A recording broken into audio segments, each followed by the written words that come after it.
రాజా faith ministries సమర్పించు యేసు కృపాస్వరం TV కార్యక్రమానికి ప్రేమపూర్వక ఆహ్వానం తెలియజేస్తున్నాం. మన తండ్రి అయిన దేవుని నుండి, యేసుక్రీస్తు ప్రభు నుండి, పరిశుద్ధాత్మ దేవుని నుండి మీకు కృపా సమాధానము కలుగునుగాక.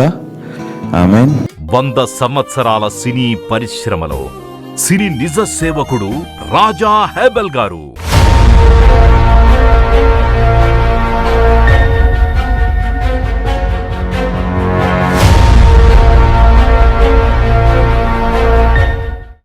పాత నిబంధనలోని దేవుడు కలగబోచున్న వాటికి ఛాయగా కొన్ని దినములను, కాలములను, పండగలను దేవుడు ఏర్పరచుకున్నాడు. అది ముందుగానే మనకి తెలియపరచడానికి దేవుడు రక్త నిబంధన చేసి ఉన్నాడు. పాత నిబంధనలోని మనం చూసుకుంటే పశువుల చేత, అంటే గొర్రె పిల్లలు కానీ మేకలతో కానీ బలులిచ్చి పాప క్షమాపణ పొందుకునేవారు. కానీ అది సంవత్సరానికి మాత్రమే, నిత్యమైన క్షమాపణ మాత్రము కాదు. ప్రతి సంవత్సరము ఏటేటా ప్రధాన యాజకుడు మందిరములోకి వెళ్ళి తన మీద ముందు రక్తాన్ని ప్రోక్షించుకొని అతి పరిశుద్ధమైన స్థలములోకి వెళ్ళి ఇశ్రాయేలు ప్రజలు పాపము గురించి గోజాడేవాడు. ఒక వ్యక్తి ఎంతో కష్టముతో ఒక దినము ప్రారంభము కావచ్చు, కానీ ఒకసారి మనం జ్ఞాపకము చేసుకుందామండి. యేసుక్రీస్తు ప్రభువారు అప్పగింపబడక మునుపు శిష్యులతో ఉన్నారు. ఆయన మాట్లాడుచున్నారు, శిష్యులకి చెప్తున్నాడు, నా సమయము ఆసన్నమైంది, సమీపముగా ఉన్నది. వాళ్ళకి ఏమీ అర్థము కాలేదు. ఎంత శ్రమతో ప్రారంభమైందో అంతే శ్రమతో ముగింపబడింది. మనము సహజంగా శ్రమల గురించి, బాధల గురించి, అవమానాల గురించి, నిందల గురించి, మనం అనుభవిస్తున్న నొప్పి గురించి మనం చాలా ఆలోచిస్తాము. కానీ ఒక్కసారి ఆలోచించండి, ఉదయము పెందల కడనే ఒక వ్యక్తి దినము ఎలా ప్రారంభమైందో తెలుసా?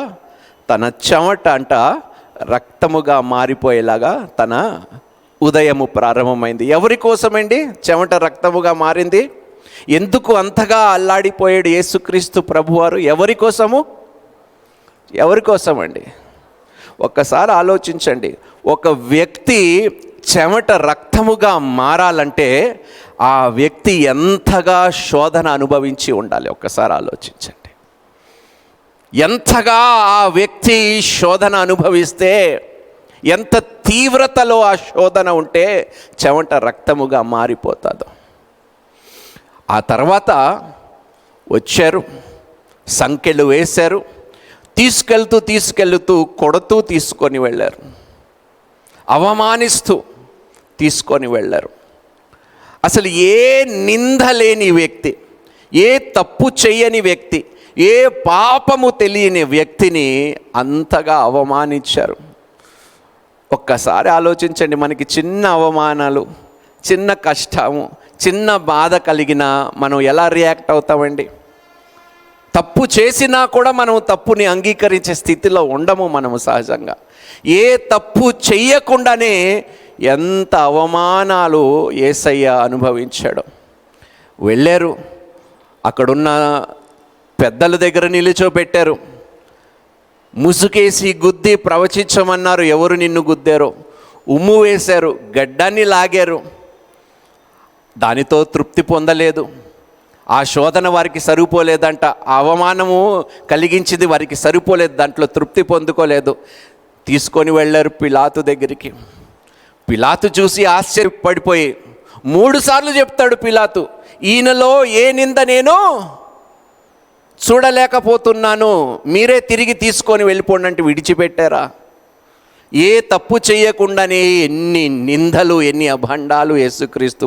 అంటే చూడండి, ఒక వ్యక్తి దినము ఎలా ప్రారంభమైందో, ఎంత శోధనలతో, శ్రమతో, అవమానముతో, దుఃఖముతో, బాధతో, ఆవేదనతో ప్రారంభం. అందుకనే మీరు పెద్దగా ఫీల్ అయిపోకండి.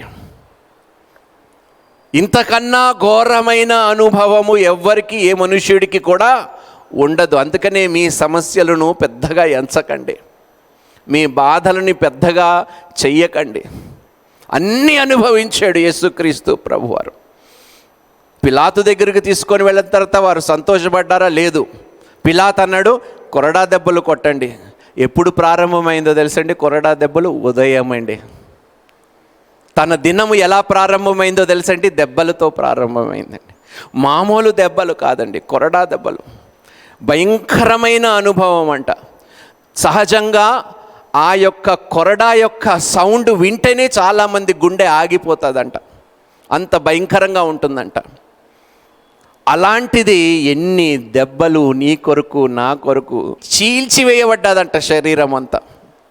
అలా ప్రారంభమైంది ఆయన దినము. మనకి ఇంత నొప్పి వస్తే, ఇంత కష్టం వస్తే తట్టుకోలేకపోతున్నామే. ఒక వ్యక్తి దినము నీ కోసము నా కోసం ఎలా ప్రారంభమైందంటే భయంకరంగా ప్రారంభమైంది. దానితో తృప్తి నొందేరా? లేదు. ఏమి ఇచ్చారు దాని తర్వాత? అవమానించి రాజు దుస్తుల్ని ధరించి ముళ్ళ కిరీటాన్ని వేశారండి. ఇదంతా ఉదయము ప్రారంభమైంది. అమ్మా ఒక్కసారి ఆలోచించండి అన్న, ఎందుకు యేసయ్యా ఎన్ని అవమానాలు పడ్డావు? ఏం అవసరం వచ్చింది నా కొరకు? నన్ను ఎందుకు ఎంతగా ప్రేమించావు? ఎందుకు ఇంత అల్లాడిపోయావు? ఏ పాపము ఏ తప్పు చెయ్యని నీవు వారి ముందు నిలబెట్టారు ప్రభు అని. ఎంత అవమానాలు, ఎన్ని శోధనలు, ఎన్ని బాధలు. ఇదంతా ఎవరి వలన కలిగింది? మన పాపం వల్లనే. నా పాపము మీ పాపము అంతా పాపం వల్లనే. ముళ్ళ కిరీటం వేసిన తర్వాత సరిపోలేదంట. ఏం చేశారు? వాళ్ళ ఆచారము ప్రకారము, రోమియోల ఆచారం ప్రకారము ప్రతి పస్కా పండగ నాడు ఒక వ్యక్తిని విడుదల చేయాలి. ఎలాంటి వ్యక్తిని విడుదల చేశారండి? ఎలాంటి వ్యక్తిని విడుదల చేశారు? భయంకరమైన హత్యలు చేసిన వాడిని విడుదల చేశారు. వాడికి కూడా విమోచన కలిగించాడు యేసయ్య. ఎంత గొప్ప దేవుడు అండి! దేవునికి స్తోత్రం. ఆ తర్వాత సిలువ మోయమన్నారు. మోసుకుంటూ వెళుతున్నప్పుడు కొడుతూనే ఉన్నారు సిలువ మీదకి. ఎక్కించినప్పుడు మేకులు, భయంకరమైన, అంటే సహజంగా చిన్న రూట్ ఉందంట. పిలాతు ఇంటి నుండి కల్వరి కొండ దగ్గరికి వెళ్ళటానికి వేరే మార్గం ఉన్నా కూడా మొత్తము సిటీ అంతా నడిపించారంట. ఎందుకంటే అందరూ చూడాలి. అంతగా అవమానించబడ్డాడండి యేసయ్య నీ కొరకు నా కొరకు. మనం తిరిగి ఏమి ఇవ్వగలుగుతున్నామో ఈరోజు మనల్ని మనం పరిశీలించుకుందాము, పరీక్షించుకుందాము, అడుగుదాము. ప్రభువా, ఇంత బహిరంగముగా ప్రభువా నాయన నిన్ను అవమానించారు. సిగ్గు మామూలు సిగ్గు కాదండి అసలు. ఎంత శోధన. అందుకనే దేవుడు అంటాడు, నీ అవమానానికి ప్రతిగా రెట్టింపు ఘనతని నేను నీకు ఇచ్చేదని అంటున్నాడు యేసయ్య. ఏమి చేశాడని ఆయన అంతగా శిక్షింపబడ్డాడు అంటే మనం జ్ఞాపకము చేసుకోవాల్సింది, ఏం చేశాడు? ఆయన ఏం చేయలేదు. ఆయన అక్కడ ఉండటానికి కారకులు ఎవరు? మనమే. అందుకనే దయచేసి మీలో ఉన్న ప్రతి అహంకారముని, పాపము చేసే దురాలోచనని, మాలిన్యము కలిగించే ఏ పనినైనా అమ్మ తీసివేయండి అమ్మా, విడిచిపెట్టండి అమ్మా. మీ అహంకారముని, మీ కోపముని, మీ ద్వేషముని అన్నిటినీ విడిచిపెట్టండి. చూద్దామండి అసలు ఎందుకు ఈ రక్త ప్రోక్షణ అవసరం ఎందుకు వచ్చిందో మనం చూద్దాం. ఎందుకు దేవుడు ఇలాంటి రక్త నిబంధన దేవుడు ఎందుకు ఏర్పరచుకున్నాడు మనం బైబిల్లో చూద్దాం. జీవము ఎందులో ఉన్నదండి? ఎందులో ఉన్నది? రక్తం. Life is in the blood, not water. Life is in the blood. నిర్గమకాండము 12వ అధ్యాయము 3వ వచనము నుండి చదువునా. మీరు ఇజ్రాయేలీల సర్వ సమాజముతో ఈ నెల దశము నాడు వారు తమ తమ కుటుంబముల లెక్క చొప్పున ఒక్కొక్కడు గొర్రె పిల్లనైనను మేక పిల్లనైనను, అనగా ప్రతి ఇంటికి ఒక గొర్రె పిల్లనైనను ఒక మేక పిల్లనైనను తీసుకొనవలను. ఇశ్రాయేలు ప్రజలు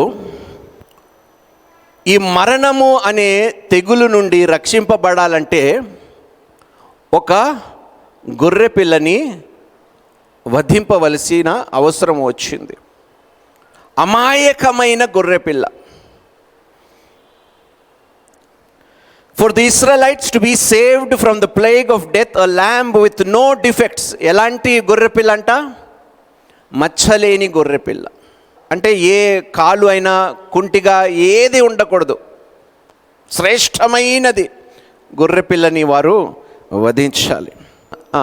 ఆ పిల్లను తినుటకు ఒక కుటుంబము చాలకపోయిన ఎడల వాడును వాని పొరుగు వాడును తమ లెక్క చొప్పున దాన్ని తీసుకొనవలెను. ఆ గొర్రె పిల్లను భుజించుటకు ప్రతి వాని భోజనము పరిమితిని బట్టి వారిని లెక్కింపవలెను. నిర్దోషమైన ఏడాది మగ పిల్లను తీసుకొనవలెను. చూడండి, నిర్దోషమైన అందుకని యేసుక్రీస్తు ప్రభువారు పాపము లేని దేవుని యొక్క నిర్దోషమైన గొర్రెపిల్ల. చదువు. గొర్రెలలో నుండి అయినను మేకలలో నుండి అయినను దాన్ని తీసుకొనవచ్చును. ఈ నెల 14వ దినము వరకు మీరు దాన్ని ఉంచుకొనవలెను. తరువాత ఇజ్రాయేలీయుల సమాజపు వారందరూ తమ తమ కూటములలో సాయంకాలం మందు దాన్ని చంపి దాని రక్తము కొంచెము తీసి బేతనీకి వెళ్తాడు యేసుక్రీస్తు ప్రభువారు. లాజర్ని మృతుల్లో నుండి లేపుతాడు. లేపిన తర్వాత ఆదివారము నాడు ఇందులో వ్రాయబడినట్టు యేసుక్రీస్తు ప్రభువారు గొర్రెపిల్లగా యెరూషలేము బెతనీ నుండి యెరూషలేములోకి ప్రవేశిస్తాడు. ఆయన ఎప్పుడైతే ప్రవేశించాడో అందరు దృష్టి, ఎవరి దృష్టి? ఆయనని చంపాలన్న వారి దృష్టి అంతా ఆయన మీదే ఉంటుంది. సో 4 రోజులు యేసుక్రీస్తు ప్రభువారు యెరూషలేము పట్టణములో ఉన్నప్పుడు 4వ దినము నాడు ఆయన అప్పగింపబడి వధింపబడ్డాడు. సేమ్ టు సేమ్ అండి. లేఖనాలుని ఎంత గొప్పగా యేసుక్రీస్తు ప్రభువారు ఒక పుల్లైనను ఒక సున్నైనను తప్పిపోకుండా నెరవేర్చిన ఏకైక దేవుడు యేసుక్రీస్తు ప్రభువారు. ఎంతగా ఆయన శ్రమించాడో ఇవి నెరవేర్చబడటానికి మనం గ్రహించే స్థితిలో లేమండి. ఆయన సిలువలో ఎంత అల్లాడిపోయాడో నిజంగా చెప్తున్నాను, ఏ మనిషి కూడా వర్ణించలేని స్థితిలో ఉన్నాడండి, గ్రహించలేని స్థితిలో ఉన్నాడు. కానీ నాకు సంతోషం ఏమిటంటే ఆయనని మీ రక్షకుడుగా, నా రక్షకుడుగా మనం అంగీకరించినందుకు చాలా సంతోషిస్తున్నాను. చదువునానా. తాము దాన్ని తిని ఇండ్ల ద్వార బంధపు 2 నిలువు కమ్ముల మీదను పై కమ్ము మీదను చల్లి ఆ రాత్రియే వారు అగ్ని చేత కాల్చబడిన ఆ మాంసమును పొంగని రొట్టెలను తినవలెను. ఈ గొర్రెపిల్ల యొక్క ప్రాముఖ్యత ఏమిటి? సిగ్నిఫికెన్స్ ఏమిటి? What was the significance of the lamb? By killing the lamb the Israelites shed innocent blood. నిర్దోషమైన రక్తాన్ని వారికి తెలియకుండా వారు చిందించారు. అంటే జరగబోయేదానికి ఛాయగా వారు కార్యముని నెరవేరుస్తున్నారు. What was the significance of the lamb? By killing the lamb the Israelites shed innocent blood. The lamb was a sacrifice, a substitute for the person who would have died in the plague. ఆ యొక్క మరణం అనే తెగుల్లో మనుష్యులు బదులుగా నిర్దోషమైన గొర్రెపిల్ల వధింపబడి, అంటే substitute అన్నమాట. నీ ప్రాణానికి నా ప్రాణానికి ఒక గొర్రెపిల్లని వారు వధించవలసి వచ్చింది. కానీ ఈరోజు నీ ప్రాణంకి నా ప్రాణానికి, నీ పాపానికి నా పాపానికి ఎవరు వధింపబడ్డారు? ఎవరు వధింపబడ్డారు? ఎవరు వధింపబడ్డారు? ఎంత గొప్ప సబ్స్టిట్యూట్! ఈ సబ్స్టిట్యూట్ అనే పదము నేను ఒకసారి వివరణగా చెప్తాను మీకు. సహజంగా ఒక బానిస ఉంటే ఆ బానిసని విడిపించాలంటే తన స్థలములో ఇంకొకరు శ్రేష్టమైన వారు, వారికన్నా గొప్పగా పనిచేసే వారినే వారు తిరిగి రీప్లేస్ చేయాలి, సబ్స్టిట్యూట్గా ఉంచాలి. కానీ వారికన్నా తక్కువ వారిని వారు అంగీకరించరు సబ్స్టిట్యూట్గా. శ్రేష్టమైనదే, వారికన్నా ఇంకా శ్రేష్ఠులని మాత్రమే సబ్స్టిట్యూట్గా ఎవరైనా తీసుకొని ఇస్తే వాడిని విడిపించుకునేవారు. ఎంత శ్రేష్టమైన బలియాగము మనము పొందుకున్నాము. అంటే మనం అందరము దేనికి బానిసలమై ఉన్నామండి? దేనికి బానిసలమై ఉన్నాము? పాపానికి బానిసలమై ఉన్నాం, లోకానికి బానిసలము. కేవలము పాపానికే కాదండి, లోకానికి పాపానికి రెండిటికి మనం బానిసలై ఉన్నాం. మనల్ని విమోచించాలంటే మనకైనా శ్రేష్టమైనదే ఇవ్వాలే కానీ దానికి తక్కువగా ఇస్తే ఎవరు దానిని అంగీకరించరు. దేవుడు అంగీకరించలేడు. అందుకనే తన అద్వితీయ కుమారుణ్ణి పంపించాడు మనకి సబ్స్టిట్యూట్గా, నీ స్థలములో నా స్థలములో. చదువునానా? చేదు కూరలతో దాన్ని తినవలెను, దాని తలను దాని కాళ్ళను దాని ఆంత్రములను అగ్నితో కాల్చి దాన్ని తినవలెను. చేదు కూరలతో. ఎందుకో తెలుసా? చేదు కూరలు దేనికి సాదృశ్యమో తెలుసా? వారు అనుభవించిన శ్రమలకి.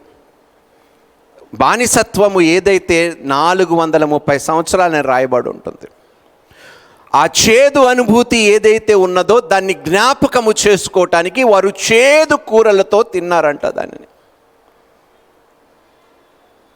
ఈరోజు మన జీవితము ఎంత నిజంగా తీపిదనముతో నిండిపోయిందో, చేదు అనేది తీసేసి దేవుడు మన జీవితాన్ని తీపిదనముతో నింపాడు. ఎందుకో తెలుసా?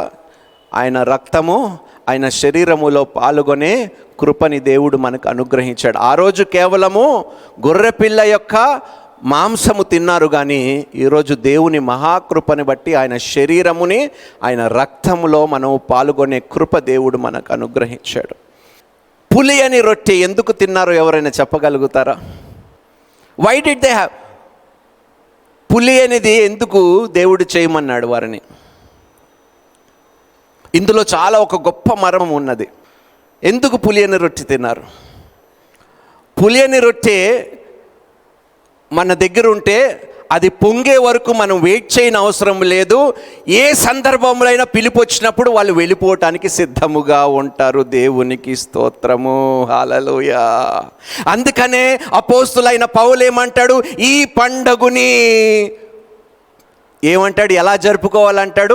మీలో పులిసిపోయినది ఏదీ లేకుండా జరుపుకోండి. ఎందుకంటే ఎత్తబడే దినం ఎప్పుడు వస్తుందో మనకు తెలియదు. కాబట్టి పులి అనేది నీలో లేకపోతే ఎప్పుడైనా ఎత్తబడగలుగుతాము. దేవునికి స్తోత్రము, హల్లెలూయా. అందుకనే ఇప్పుడు రొట్టె పిండి అది వేసి అది పొంగి ఆ రొట్టె చేసే వరకు చాలా టైం పడుతుంది. దానికి ఎందుకు దేవుడు అలా చేయమనంటే, నా పిలుపు వచ్చినప్పుడు పులిసిపోకుండా పులి అనేది ఏది మీలో ఉంటే మీరు వెనక విడవబడతారు. పులి అనేది ఏది లేకపోతే మీరు వెంటనే బయలుదేరటానికి సిద్ధముగా ఉంటారు. దేవునికి స్తోత్రము, హల్లెలూయా. అంటే చూడండి, ప్రతి విషయములో పండగలో ఒక మర్మం ఉందండి. అందుకనే దేవుడు దీనిని జ్ఞాపకము చేసుకోమంటున్నాడు, ఆచరణలో కాదండి. పులి అనేది ఏది నీలో ఉంటే నువ్వు పండగ గొప్పగా జరుపుకున్న వాడిగా, జరుపుకున్న దానిగా ఉంటావు.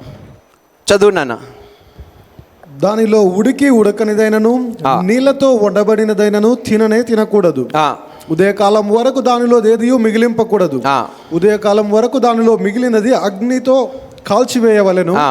మీరు దానిని తినవలసిన విధమేదనగా మీ నడుము కట్టుకొని మీ చెప్పులు తొడుగుకొని. ఇప్పుడు నడుము కట్టుకోవాలి అంటే దేనితో కట్టుకోవాలి? ఇప్పుడు నడుముని కొత్త నిబంధనలోని సత్యం అనే బెల్ట్ కదా, బక్కలే బెల్ట్ అంటాం మనం. So what is God? చూడండి, ప్రతి దానికి ఒక అద్భుతమైన అర్థం ఉందండి. సంపూర్ణమైన కవచముతో మనం ఉండాలని, ధరించుకోవాలని యేసుక్రీస్తు. ఆ కవచం ఏమిటంటాడు? Helmet of salvation, breast plate of righteousness, the belt of truth. అవునా? చదువు. మీ చెప్పులు తొడుగుకొని మీ కర్రలు చేత పట్టుకొని త్వరపడుచు దానిని తినవలెను. అది యెహోవాకు పస్కా బలి. ఆ రాత్రి నేను ఐగుప్తు దేశమందు సంచరించి ఐగుప్తు దేశమందలి మనుషులలోనే గాని జంతువులలోనే గాని తొలి సంతతి అంతయు హతము చేసి ఐగుప్తు దేవతలందరికీ తీర్పు తీర్చెదను. నేను యెహోవాను. మీరున్న ఇండ్ల మీద ఆ రక్తము మీకు గుర్తుగా ఉండును. నేను ఆ రక్తమును చూసి మిమ్మల్ని నశింప చేయక దాటిపోయేదను. హల్లెలూయా, హల్లెలూయా. ఈరోజు ఏమున్నది మన మీద? ఏమున్నది? ఆ రోజు ద్వారబంధముల మీద ఉంటే ఈరోజు రక్తం ఎక్కడున్నది? దేవుడు ఏమంటున్నాడు? ఆ రక్తముని నీ చూచి నేను దాటి పోయేదను. దేవుని అంటే మరణం అనే ఛాయ మీ యొద్దకి రానియకుండా నేను మిమ్మల్ని సంరక్షిస్తాను. దేవునికి స్తోత్రము. అంటే పాత నిబంధనలోని జరుగుతున్నవన్నీ ఈ క్రొత్త నిబంధనలోని అప్పుడు అవి ఛాయగా ఉన్నాయి, ఇది నిజస్వరూపమై ఉన్నాయి. దేవునికి స్తోత్రము. వాళ్ళు నిజంగా స్వతంత్రులు అయ్యారండి ఐగుప్తు వారు. శారీరకంగా స్వతంత్రులు అయ్యారు కానీ ఆత్మీయులుగా స్వతంత్రులు కాలేదండి. ఈరోజు చాలామంది ఇదే స్థితిలో ఉన్నారు. క్రైస్తవులు కూడా అందరికీ క్రీస్తు ద్వారా విడుదల కలిగింది, అందులో సందేహము లేనే లేదు. శారీరకమైన మరణము నుండి విడుదల ప్రతి క్రైస్తవునికి క్రీస్తు రక్తము ద్వారా, బలియాగము ద్వారా కలిగింది. కానీ ఆత్మకు యోహాను సువార్తలో అంటాడు 8వ అధ్యాయం 38వ వచనములో, ఇఫ్ ఐఎమ్ రైట్, నేను నా తండ్రి యొద్ద చూచిన సంగతులే బోధించుచున్నాను, ఆ ప్రకారమే మీరు మీ తండ్రి యొద్ద వినిన వాటినే జరిగించుచున్నారని వారితో చెప్పాను. 36 చదువునానా. కుమారుడు మిమ్మల్ని స్వతంత్రులనుగా చేసిన ఎడల, హల్లెలూయా, కుమారుడు మిమ్మల్ని స్వతంత్రులనుగా చేసిన ఎడల మీరు నిజముగా స్వతంత్రులై ఉందురు. హల్లెలూయా. కానీ ఈరోజు ఒక విషయం మనం అడగాలి. మరణము విషయములో స్వతంత్రులుగా చేయబడ్డాం, మరణం అనే ముళ్ళు నుండి మనము విడిపించబడ్డాం, విడుదల పొందుకున్నాము. కానీ నిజముగా అంతరంగములో నుండి మనము స్వతంత్రులుగా జీవించగలుగుతున్నామా? ఇంకా నీలో పులిసిపోయినది ఏదైనా ఉంటే దేవుడు అంటున్నాడు అది తీసేసేయి. ఒక రొట్టెని మనం పొంగించాలంటే పులిసిపోయినది ఎంత వేయాలంట? నీ జీవితాన్ని మాలిన్యము చేయాలంటే ఇంత పాపము నీలో ఉంటే అది నీ జీవితాన్నే పులిసిపోయేలాగా చేస్తుంది. అందుకనే యేసుక్రీస్తు ప్రభువారు ఎవరిని స్వతంత్రులుగా చేస్తారో వారు నిజముగా స్వతంత్రులుగా ఉంటారు. కానీ ఈరోజు మనల్ని మనం ప్రశ్నించుకోవాలి, స్వతంత్రులుగా బ్రతకగలుగుతున్నామా? స్వతంత్రులుగా మనం ఎప్పుడు బ్రతకగలుగుతామో తెలుసా? క్రీస్తు నందు మనము ఎదగగలిగితే, క్రీస్తులో మనం ఎదగగలిగితే, ఆత్మపూర్ణులై మనము జీవించగలిగితేనే మనము స్వతంత్రులుగా ఉండగలుగుతాం. Although they were not yet free, they were to prepare themselves, for God had said He would lead them out of Egypt. Their preparation was an act of faith. ఆ రోజు దేవుడు ఏమన్నాడు? ఐగుప్తు నుండి నేను మిమ్మల్ని విడిపించి వాగ్దానపు దేశములో నేను మిమ్మల్ని ఏం చేస్తానన్నాడు? తీసుకొని వెళ్తాడు, చేరుస్తానన్నాడు కదా. ఇప్పుడు మనకున్న వాగ్దానం ఏమిటండి? ఈ లోకములో నుండి మనల్ని తీసి ఎక్కడికి తీసుకొని వెళ్తానంటున్నాడు? పరలోకములోకి దేవుడు మనల్ని ప్రవేశపెడతానంటున్నాడు. అప్పుడు కేవలము వాగ్దానపు దేశములోనే వెళ్ళగలిగారు, దాన్ని స్వాతంత్రించుకోగలిగారు. కానీ ఈరోజు క్రీస్తు బలియాగము ద్వారా, క్రీస్తు రక్తము ద్వారా మనము డైరెక్ట్గా పరలోకానికి వారసులమై ఉన్నాము. దేవునికి స్తోత్రము. ఆ రోజు యేసుక్రీస్తు దేవుడు ఏం చెప్పాడు? నేను ఐగుప్తులో నుండి, బానిసత్వములో నుండి మిమ్మల్ని విడిపించి నేను మిమ్మల్ని ఎక్కడికి తీసుకొని వెళ్తానన్నాడు? వాగ్దానపు దేశానికి తీసుకొని వెళ్తాడు. కానీ ఈరోజు యేసుక్రీస్తు ఏమంటున్నాడు తెలుసా? నేను నిన్ను పరలోకానికి తీసుకొని వెళ్ళి నా కుడి పార్శ్వమున మిమ్మల్ని కూర్చోబెట్టి నాతో పాటు ఏలే కృపని నేను మీకు ఇస్తానంటున్నాడు. దేవునికి స్తోత్రము. హల్లెలూయా. దైవజనులు బోధించిన మరిన్ని ప్రసంగాలను విని ఆత్మీయంగా బలపడాలని ఆశ కలిగిన వారు Raja faith ministries YouTube, Raja faith ministries Facebook, Raja Hebel Instagram, Raja Hebel RFM Twitter subscribe చేయండి, లైక్ చేయండి, కామెంట్ చేయండి, షేర్ చేయండి, ఫాలో అవ్వండి. Raja faith ministries the new covenant church వారి ఆదివారపు ఆరాధన సమయములు: ఇంగ్లీషు ఆరాధన ఉదయం 9 గంటలకు, తెలుగు ఆరాధన ఉదయం 11:30 సాయంత్రం మా తెలుగు ఆరాధన అక్టోబర్ నెల నుండి రాత్రి 6 గంటల నుండి 8 గంటల వరకు జరుగును. మా ఆదివారపు ఆరాధన ప్రత్యక్ష ప్రసారాలు రాజా ఫెయిత్ మినిస్ట్రీస్ యూట్యూబ్, మరియు రాజా ఫెయిత్ మినిస్ట్రీస్ ఫేస్బుక్ లో వీక్షించండి. తప్పక ఈ ఆరాధనలో పాల్గొని దైవ దీవెనలు పొందగలరు. ఆరాధనలు జరుగు స్థలం Kashish convention hall, 3rd floor, Musheerabad metro station పక్కన, హైదరాబాద్. మరిన్ని వివరములకు సంప్రదించవలసిన మా ఫోన్ నంబర్లు 9000320028, 9346077114.